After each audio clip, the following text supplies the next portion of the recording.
आज का हमारा टॉपिक रहेगा कारक का, कि कारक किसे कहते हैं, कारक के भेद कितने हैं।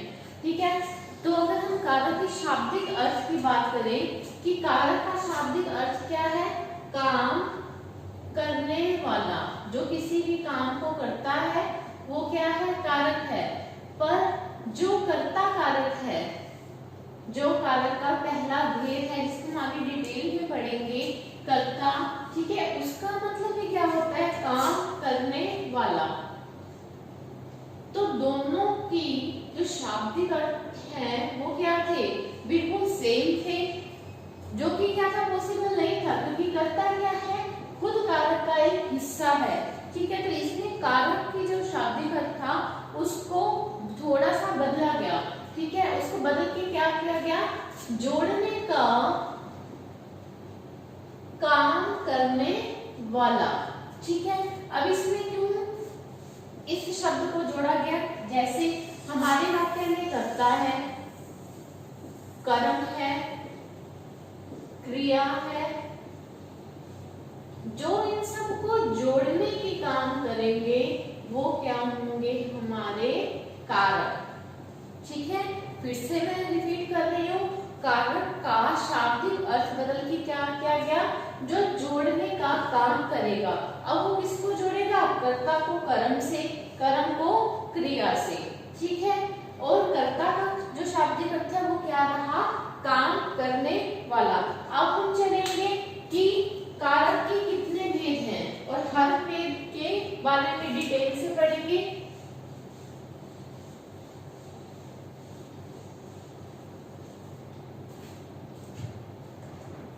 सबसे पहला भेद है वो है कर्ता, कर्म, करण, संप्रदान, अपादान, संबंध,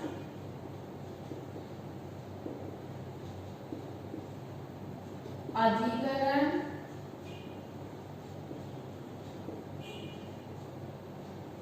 संबोधन।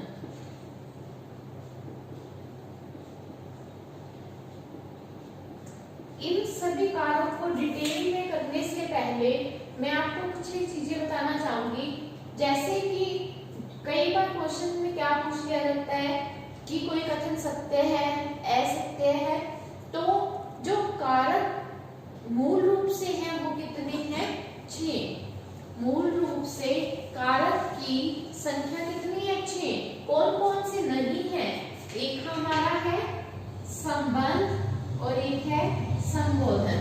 ठीक है, पर एक वाक्य में संबंध और संबोधन का प्रयोग होने से इनको कारकों में क्या कर लिया गया, शामिल कर लिया गया।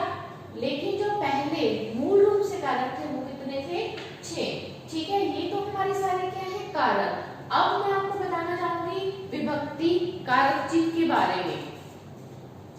इन सभी का एक ही नाम है, अलग अलग नामों से ये जाने जाते हैं, कारक चिन्ह, परसर,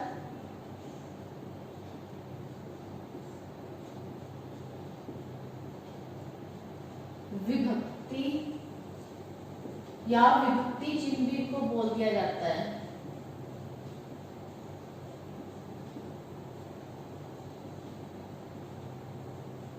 ये सारे एक ही बात है पर अलग अलग नामों से जाने जाते हैं। ये सारे क्या है, हमारे कारक। अब हम बात करेंगे इनके कारक चिन्ह कौन कौन से हैं।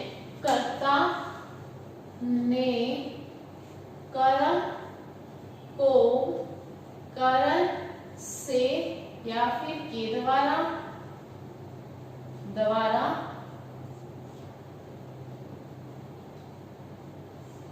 संपादन के लिए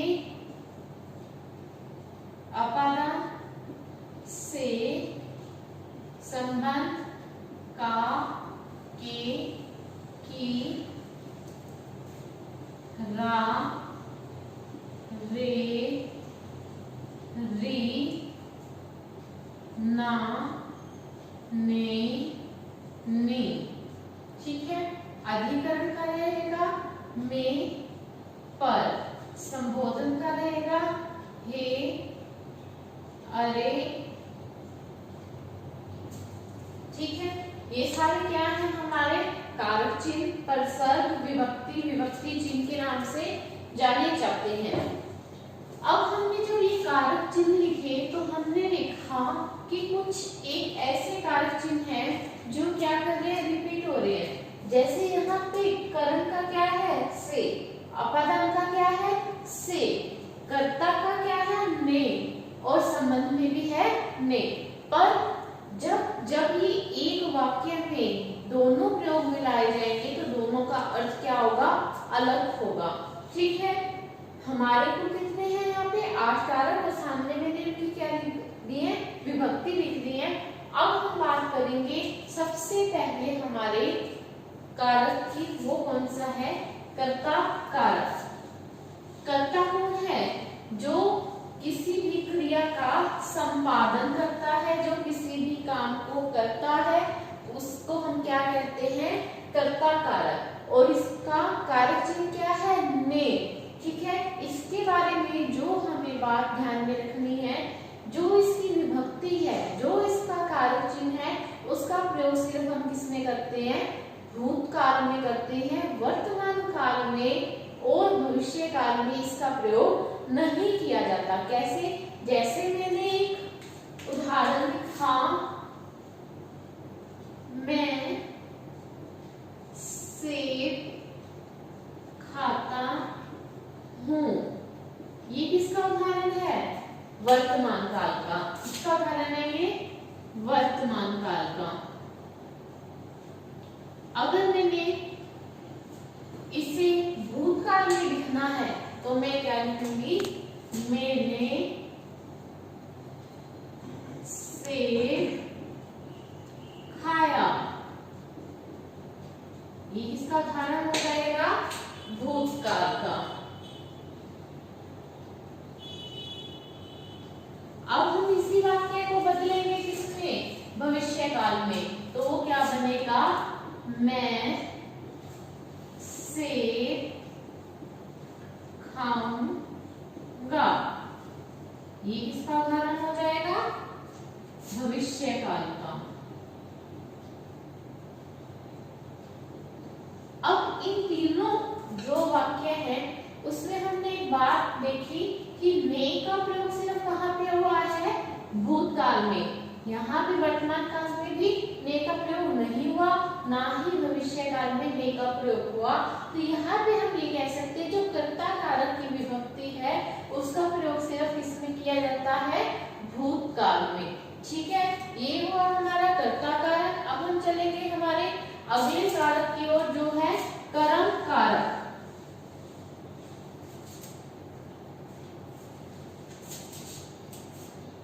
कर्म कारक, और इसकी विभक्ति क्या है, ने, को, कर्ता ने कर्म को। इसकी परिभाषा क्या होगी, जिस पर क्रिया का प्रभाव पड़ता है उसे हम क्या कह देते हैं, कर्म कारक। और इसकी विभक्ति क्या रहती है, को। अब जैसे हम इसके उदाहरण की बात करें, राम ने पुस्तक पढ़ी। यहाँ पे क्रिया का संपादन करने वाला कौन है, राम। ठीक है, पढ़ने वाला कौन है, राम। तो राम हमारा क्या है, कर्ता, और पुस्तक क्या है हमारी, कर्म। ठीक है, अब कई उदाहरण ऐसे भी होंगे जिसमें क्या है, आपको दो दो कर्म मिलेंगे। जैसे मैं कहूं, माँ ने बच्चे को खाना खिलाया।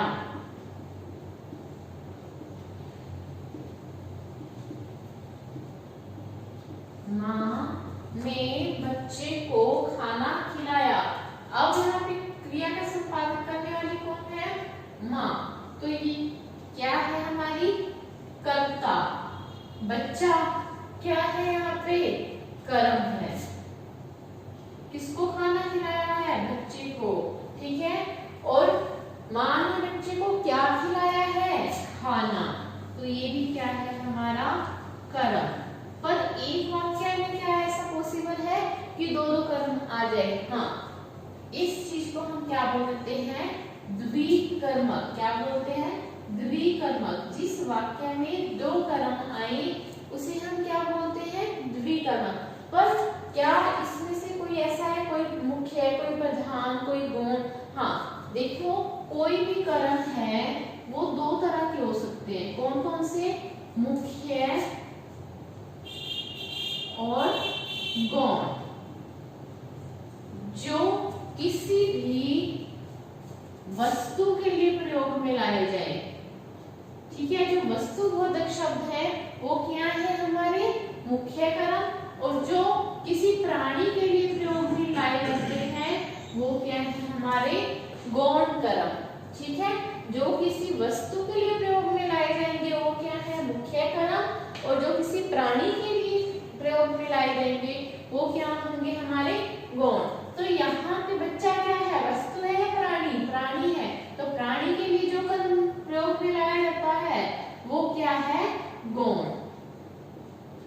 और जो किसी वस्तु के लिए, खाना क्या है? वस्तु है, तो वो क्या है? हमारा मुख्य या प्रधान भी बोल सकते हैं इसे। ठीक है। तो हमने इसमें पढ़ा कि क्रिया का प्रभाव जिस पर पड़ता है उसे हम क्या कहते हैं? कर्म कारक। उसका विभक्ति चिन्ह क्या है? को। तो क्या किसी वाक्य में दो कर्म हो सकते हैं? हाँ, जो इसमें दो कर्म हो उसको हम क्या बोलते हैं? द्विकर्मक, मतलब दो कर्म। ठीक है। तो जो कर्म है वो कितनी तरह के किए? दो तरह के। कौन कौन से? मुख्य और गौण। मुख्य क्या है? जो वस्तु के लिए प्रयोग में लाया जाए। और जो प्राणी के लिए प्रयोग में लाया जाए वो क्या है? गौण। अब हम चलेंगे हमारे तीसरे कारक की ओर, जो क्या है? करण कारक।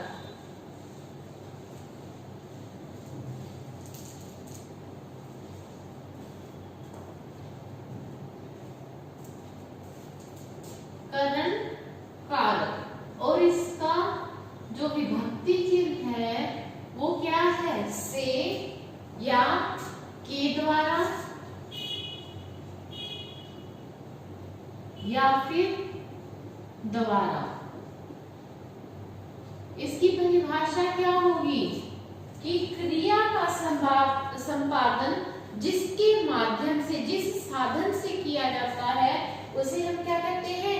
करण कारक। मैं कहूं मैं कलम से लिखती हूं।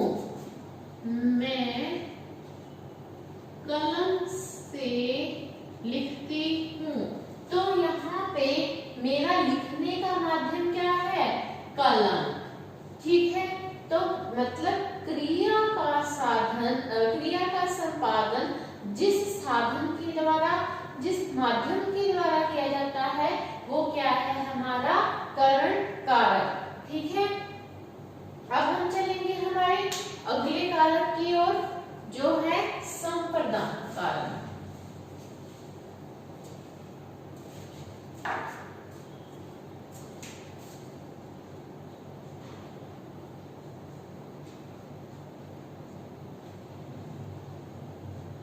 संप्रदान का जो कारक चिन्ह है वो क्या है?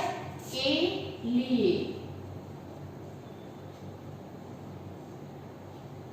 इसकी परिभाषा क्या होगी? क्रिया का संपादन जिस उद्देश्य के लिए किया जाता है उसे हम क्या कहते हैं? संप्रदान कारक। ठीक है। अब जैसे मैं कहूं प्रधानमंत्री ने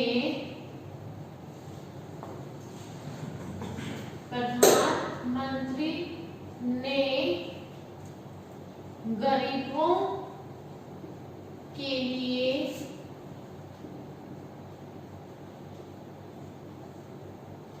वस्त्र बांटे। ठीक है, तो यहाँ पे किसके लिए वस्त्र बांटे गए हैं? गरीबों के लिए। ठीक है, तो ये क्या हुआ हमारा? संप्रदान कारक। ठीक है, तो क्या संप्रदान कारक यहीं पे खत्म हुआ? नहीं, संप्रदान कारक हमारा यहाँ पे खत्म नहीं हुआ। जैसे मैं यहाँ पे दो उदाहरण लिखती हूँ, माँ ने गरीबों को वस्त्र दिए, पहला उदाहरण। दूसरा हम लिखते हैं, माँ ने धोबी को वस्त्र दिए। क्या ये दोनों उदाहरण सेम है? दिखने में ये बिल्कुल सेम है कि माँ ने गरीबों और धोबी, दो शब्दों का ही अंतर है यहाँ पे, गरीबों और धोबी को वस्त्र दिए, को वस्त्र दिए। क्या ये दोनों जो उदाहरण हैं वो कर्म कारक के हैं? क्योंकि कर्म का प्रयोग क्या किया जाता है? कर्ता ने कर्म को, कर्ता ने कर्म को। ठीक है, तो इस दोनों वाक्यों में क्या है? बहुत अंतर है।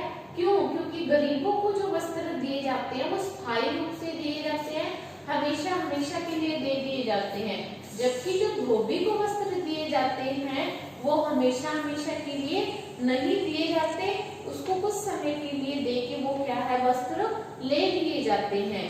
ठीक है, तो जो पहला उदाहरण था जिसमें कोई चीज किसी को स्थायी रूप से दे दी जाती है उसको हम क्या कहते हैं?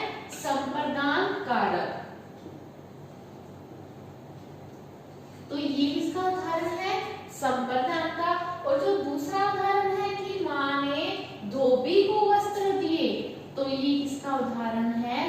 कर्म कारक का। क्यों? क्योंकि इसमें क्या है? दी हुई चीज क्या है? हमसे वापस ले लेंगे, क्योंकि धोबी को कपड़े हम क्या है? बेचने के लिए देते हैं कि उससे हम वो चीज क्या है? वापस ले लेते हैं। ठीक है, ये हुआ हमारा संप्रदान कारक। और इसमें एक बात और भी ऐड करूंगी कि जब जब कहीं की कोई रुचि पसंद की बात आ जाती है वहां पे भी हम किसका प्रयोग करते हैं? संप्रदान कारक का। जैसे मैं कहूँ कि मुझे पढ़ना बहुत पसंद है, तो ये किसका उदाहरण हो जाएगा? संप्रदान कारक का। फिर आ जाइए अपादान कारक।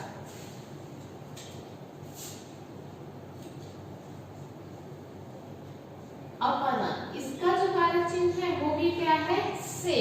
पर इसमें जो से है वो किसके लिए है? अलगाव के लिए या फिर तुलना के लिए।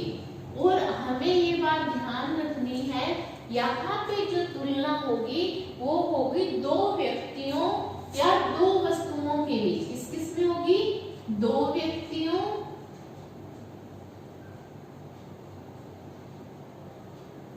या दो वस्तुओं के बीच।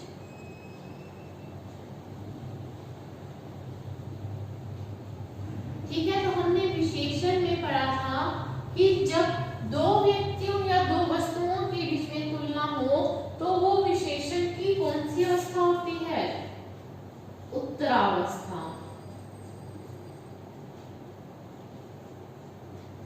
ठीक है, अब जैसे मैं बात करूं कि पेड़ से पत्ते गिरते हैं, तो पत्ते क्या है? पेड़ से अलग हो जाते हैं। तो वो जो से का प्रयोग यहाँ पे हुआ है किसके लिए हुआ है? वो अलगाव के लिए हुआ है।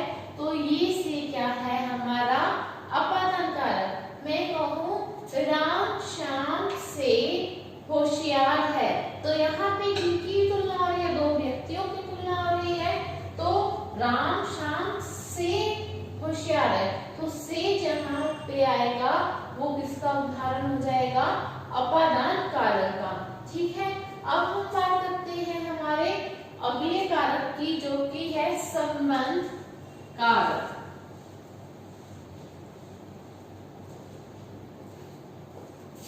संबंध कारक जो है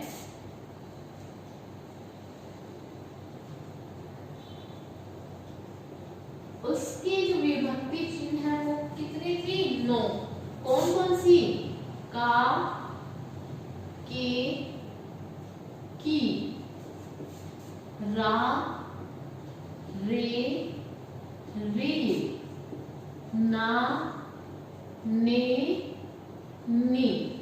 ठीक है, सबसे पहले संबंध कारक की जो परिभाषा होगी वो क्या रहेगी? ऐसे शब्द जो क्या है, एक शब्द का या एक वाक्य का दूसरे शब्द या दूसरे वाक्य से संबंध स्थापित करवाते हैं, उन्हें हम क्या कहते हैं? संबंध कारक। ठीक है, अब हमें ये बात ध्यान रखनी है कि जो हमारे का, के, की हैं, इनका प्रयोग तो किसके साथ किया जाता है? संज्ञा शब्दों के साथ, जैसे मोहन का, राम का। ठीक है, संज्ञा शब्दों के साथ सिर्फ आप किस किस का प्रयोग कर सकते हो? का, के, की। जबकि जो सर्वनाम शब्द हैं उनके साथ हम नो का, जो भी ये नो विभक्तियां हमने लिखी है उन सभी का प्रयोग कर सकते हैं, पहली बात। ठीक है, दूसरी बात जो है, हमने यहाँ पे ना, ने, नी, तीन विभक्ति चिन्ह ये लिखे हैं। ठीक है, अगर मैं बात करूं निजवाचक सर्वनाम की, निजवाचक का जो मूल रूप है उसमें क्या आता है? आ। अगर हमने ये तीनों शब्द उसमें जोड़ने हैं तो हमारे जो शब्द बनेंगे वो क्या बनेगा? अपना, अपनी, अपने। ठीक है, तब तक तो ये क्या रहेगा? संबंध कारक। ठीक है, और बाकी के जो 5 सर्वनाम रह गए और जो हमारे संज्ञा शब्द हैं, अगर उनके साथ इसका प्रयोग किया जाए तब ये क्या बन जाएंगे? हमारे कर्ता कारक। दोबारा से रिपीट कर रही हूं मैं, क्योंकि ये चीज थोड़ी सी समझने वाली है। हम बात कर रहे थे संबंध कारक की। संबंध कारक के जो है 9 विभक्ति चिन्ह हैं। कौन कौन से? का, के, की, रा, रे, री, ना, ने, नी। ठीक है, अगर मैं इन 3 विभक्ति चिन्ह की बात करती हूँ, का, के, की, तो जो ये है ये सिर्फ किसके साथ प्रयोग में लाए जाते हैं? संज्ञा के साथ। मतलब संज्ञा के साथ जो प्रयोग में लाए जाएंगे वो सिर्फ क्या है? ये 3 ही है। जैसे मैं कहूँ यह पुस्तक राम की है। ठीक है, तो सिर्फ यहाँ पे क्या है? राम की। क्या मैं बाकी की विभक्ति चिन्ह प्रयोग कर सकती थी राम के साथ कि यह पुस्तक राम रा है, यह पुस्तक राम रेली है। ठीक है, यार ये पुस्तक राम नाम की है? नहीं कर सकते ना हम सिर्फ संज्ञा के साथ कौन कौन से विभक्ति चिन्ह यूज कर सकते हैं? का, के, की। ये कंसेप्ट क्लियर हुआ? अब हमने कहा कि जो सर्वनाम है, सर्वनाम के साथ क्या है? हम 9 की 9 विभक्ति प्रयोग में ला सकते हैं। जैसे कि तुम्हारा, तुम्हारे, तुम्हारी। ठीक है, और मुझको, मुझको, मुझकी। ठीक है, ये सारे। पर जब हम बात करेंगे ना, ने, नी, क्योंकि हमने पहले भी पढ़ा था कि जो कर्ता कारक है उसका भी जो विभक्ति चिन्ह है वो ने है। ठीक है, अगर हम सर्वनाम की बात करें, सर्वनाम के कुल कितने भेद थे? 6। ठीक है, उनमें से एक रहता है निजवाचक। निजवाचक का मूल रूप क्या है? आप। ठीक है, आपको अगर हम इसमें जोड़े अपना, अपने, अपनी। ठीक है, तब तक तो वो रहेगा संबंध कारक। अगर हम बाकी के 5 सर्वनामों की बात करें तो वो क्या बन जाएगा? हमारा कर्ता कारक। जैसे मैं, हम, ये क्या है? पुरुषवाचक है। अगर मैं के साथ में जोड़ूंगी तो वो क्या बन जाएगा? मैंने। तो वो क्या बन जाएगा? हमारा कर्ता कारक। ठीक है, ये बात हुई हमारे संबंध कारक की। अब हम बात करेंगे अधिकरण की।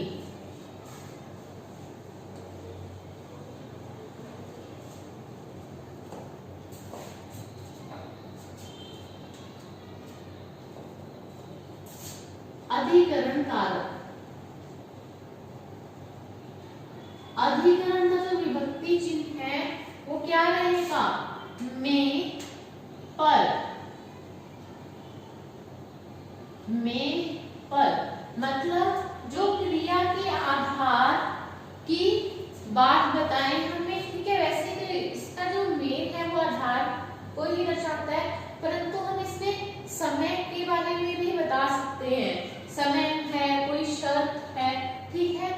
अब जैसे मैं कहूं कि बंदर पेड़ पर रहता है, मतलब क्या है, बंदर का आश्रय सहारा क्या है, पेड़, उसका आधार क्या है रहने का, पेड़। बंदर पेड़ पर रहता है, ठीक है। तो ये क्या है, इसका आधार है, तो ये क्या हो जाएगा हमारा अधिकरण कारक। मैं कहूं एक और वाक्य, यहां से 5 किलोमीटर पर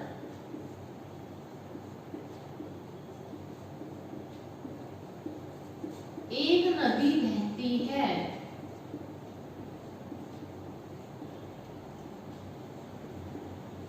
ठीक है, ये दूरी को दर्शा रहा है, तो दूरी को दर्शाने वाले भी क्या होते हैं हमारे अधिकरण कारक, ठीक है।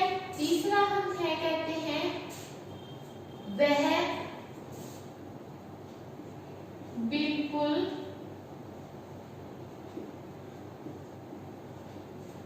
अपने पिता जैसी दिखती है।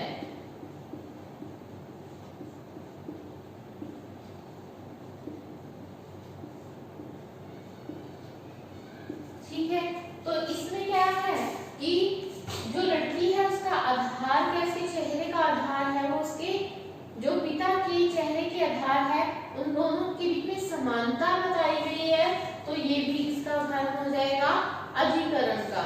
ठीक है, अब हम लास्ट कारक की ओर चलेंगे, हमारे संबोधन।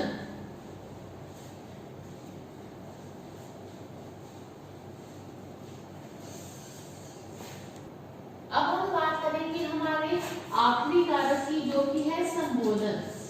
संबोधन कारक क्या होता है, जिस कारक का प्रयोग किसी को संबोधित करने के लिए किया जाता है वो क्या है, संबोधन कारक। जैसे इसमें आ जाता है हे, अरे, वाह, ये जितने भी हमारे इसमें अधिक और अधिक शब्द है वो सारे किसमें आ जाएंगे, संबोधन में।